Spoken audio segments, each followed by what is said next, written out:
ದೇವನಾಮಕ್ಕೆ ಸ್ತೋತ್ರವಾಗಲಿ. ಈಗ ನಾವು ನಮ್ಮ ಗ್ರೂಪಿಂದ ಪಾರ್ಶ್ವವಾಯು ರೋಗಿಯನ್ನ ಯೇಸು ಆತನ ಪಾಪನ ಕ್ಷಮಿಸುತ್ತಾ ಆತನ ರೋಗವನ್ನು ಸ್ವಸ್ಥ ಮಾಡುವಂಥ ಒಂದು ಸ್ಕಿಟ್ ಅನ್ನು ನಾವು ಮಾಡಲಿಕ್ಕಿದ್ದೇವೆ. ಆ ಒಂದು ಪಾರ್ಶ್ವವಾಯು ರೋಗಿ ಇರುವಂತಹದನ್ನು ತುಂಬಾ ವರ್ಷದಿಂದ, ಸುಮಾರು ವರ್ಷಗಳಿಂದ ಅದನ್ನು ಪಾರ್ಶ್ವವಾಯು ರೋಗದಿಂದ ನರಳುತ್ತಿರುವಾಗ ಆತನಿಗೆ ಕೈ ಕಾಲಿಯನ್ನು ಯಾವ ಒಂದು ಸ್ಪರ್ಶನೇ ಇರುವಂತಹ ಪರಿಸ್ಥಿತಿ ಇರುವಾಗ ಅದನ್ನು ಅವನಿಗೆ ತುಂಬಾ ಎಲ್ಲ ಡಾಕ್ಟರ್ಗಳಿಗೆ ತೋರಿಸ್ತಾ ಇದ್ದಾರೆ. ತಂದೆ ತಾಯಿ ಬಂದು ಎಲ್ಲ ಕಡೆ ತೋರಿಸ್ತಾ ಇದ್ದಾರೆ. ಎಲ್ಲೂ ಅವ್ರಿಗೆ ಫಲಕಾರಿಯಾಗಲಿಲ್ಲ. ಅಂದ್ರೆ ಕಾಯಿಲೆ ಗುಣವಾಗಿ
ಕರ್ಕೊಂಡ್ಬರೋದನ್ನ ನೋಡೋಣ.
ಏನಿಲ್ಲ, ಮೇಲ್ಚಾವಣಿ ತೆಗೆದು ಅವ್ರನ್ನ ಕರ್ಕೊಂಡ್ಬರ್ಲಿಕ್ಕೆ ನೋಡ್ತಾ ಇದ್ರಮ್ಮ.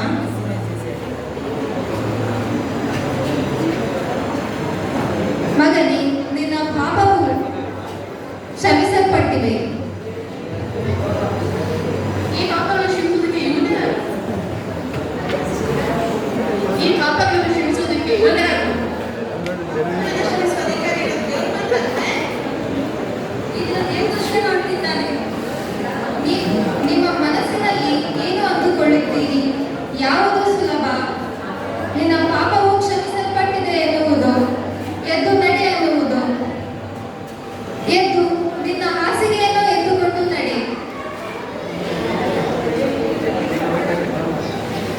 ಅಯ್ಯೋ ಅಯ್ಯೋ, ಇದೇನು? ಅದ್ಭುತವಾಗಿದೆ. ದೇವರಿಗೆ ಸ್ತೋತ್ರ, ದೇವರಿಗೆ ಸ್ತೋತ್ರ. ಅಯ್ಯೋ, ನಾವು ಇವತ್ತು ಅಪೂರ್ವವಾದ ಸಂಗತಿಗಳನ್ನು ಕಂಡೆವು. ಆದರೆ ದೇವರು ಮಾಡುವ ಅದ್ಭುತ ಕಾರ್ಯಗಳನ್ನು ನಾವು ನೋಡಿದೆವು. ಮನುಷ್ಯ ಕುಮಾರನಿಗೆ ಪಾಪವನ್ನು ಕ್ಷಮಿಸುವಂತ ಅಧಿಕಾರವಿದೆ.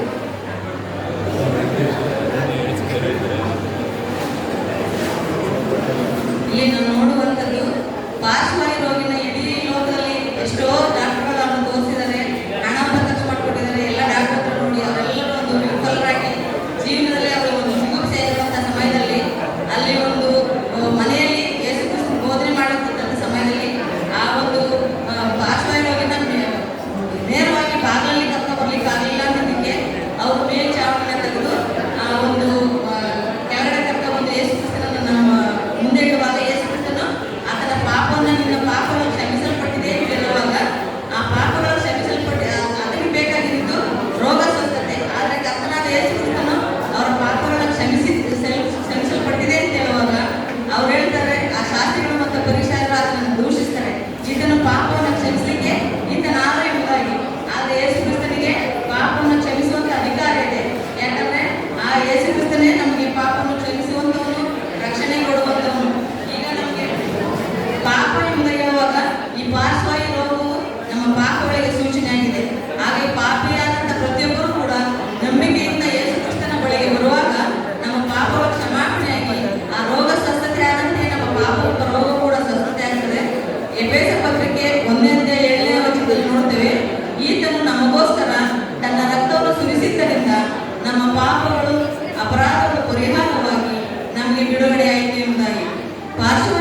ಎಂಬುದಾಗಿ